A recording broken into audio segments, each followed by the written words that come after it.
ये हिमाचल प्रदेश की सरकार और मुख्यमंत्री इस संवेदनशील मुद्दे को लेकर के पूरे प्रदेश में अभियान चलाए हुए हैं और बिलासपुर में एक ऐतिहासिक रैली हुई जो आज दिन तक कभी नहीं हुई है, जिसमें नौजवानों ने बढ़ चढ़ कर हिस्सा लिया और सब ने शपथ ली कि हम ना नशा करेंगे, ना करने देंगे, ना समाज के अंदर इस प्रकार की बातों को फैलने देंगे। और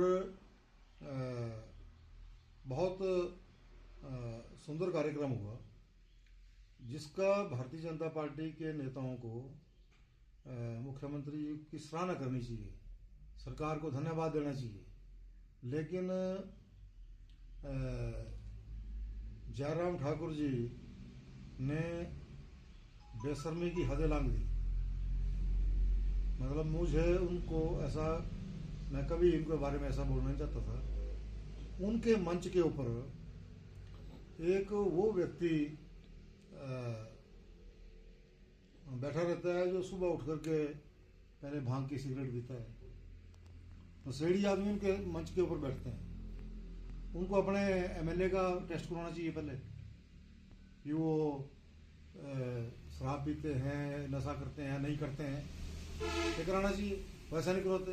इससे पहले भी जयराम ठाकुर और बिंदल जी और इनके और नेता, बड़े बड़े नेता उसी जगह पे बिलासपुर में चिट्टा तस्करों के पक्ष में रैली करके गए। तो बेशर्मी शब्द मैंने इसलिए यूज किया कि साल के अंदर दूसरी बार उसी चौक पे आ गए। तो बेशर्मी नहीं है तो क्या है? जो चिट्टा तस्कर जेल, जो आज भी जेल की सलाखों के अंदर है, हमने पहुंचाए, उन लोगों की जमानत का इंतजाम यदि कर रहा है तो इनका विधायक कर रहा है, तो बेशर्मी नहीं है तो और क्या है फिर? और जहां तक ये लगट के प्रश्न है, लगट की औरतें यहाँ पे मेरे पास आई, मुझे भी बुलाया यहाँ पे कि हम पहरा देती हैं कि भाई यहाँ पे कोई ऐसा असामाजिक तत्व हमारे बच्चों को ना बिगाड़े। तो उसके लिए हमने कहा कि हम आपके साथ हैं। और उन्होंने कहा कि हमारे ऊपर केस हो गया, क्योंकि जो कोई लड़के पकड़े तथाकथित, इनकी नज़र में थे वो कि भाई वो चिट्टा बेचते हैं, हमारे बच्चों को बर्बाद करते हैं। जिस बच्चे ने एफआईआर दर्ज कराई वो कहता है कि भाई मैंने आज तक लिया नहीं है और मुझे जो है वो मारा पीटा गया। तो उसके कहने के ऊपर पुलिस ने एफआईआर कर दी। लेकिन हमने फिर भी कहा कि भाई वो एफआईआर यदि गलत हुई है तो एसपी साहब को हमने कहा कि आप इसकी निष्पक्ष जांच करें। और मुख्यमंत्री जी के साथ ही ये लेडीज हमने मिलाई और मुख्यमंत्री जी ने कहा कि आप निश्चिंत रहिए, आपके इस मामले की निष्पक्ष जांच होगी और यदि गलत एफआईआर होगी तो आपको न्याय मिलेगा, नहीं होने देंगे। अदरवाइज तो गिरफ्तार हो जाती है, जो संगीन धाराएं इनके ऊपर लगी हैं तो गिरफ्तार हो जानी थी। हमने रोका कि गिरफ्तार नहीं करिए, इंक्वायरी करिए पहले वाकई में सही है एफआईआर कि नहीं है। तो अब हमारे से ये फायदा ले लिया, मुख्यमंत्री जी का धन्यवाद किया कि बड़ा धन्यवाद, आपने हमें अंदर जाने से रोक दिया। तो मुख्यमंत्री जी का धन्यवाद किया। दूसरे दिन जो है वो उस वकील के बहकावे में आ गई जो बोलता है कि मैं 17 साल वकालत की।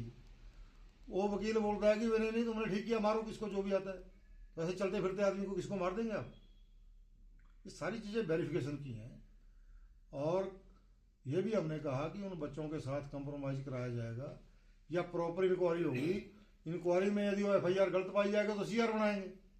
लेकिन जयराम ठाकुर जी से मैं पूछना चाहता हूं कि आपने कोई ऐसा कानून बनाया है कि आज एफआईआर और कल जो है निरस्त हो जाए? प्रोसीजर है इसका कोई?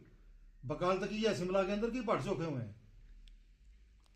ये मैं उस वकील से भी जानना चाहता हूं और जयराम जी से भी जानना चाहता हूं कि आप मुख्यमंत्री रहे हैं, आपको ये पता नहीं है कि आपके स्टेज के ऊपर कौन आदमी आपके साथ बैठा है।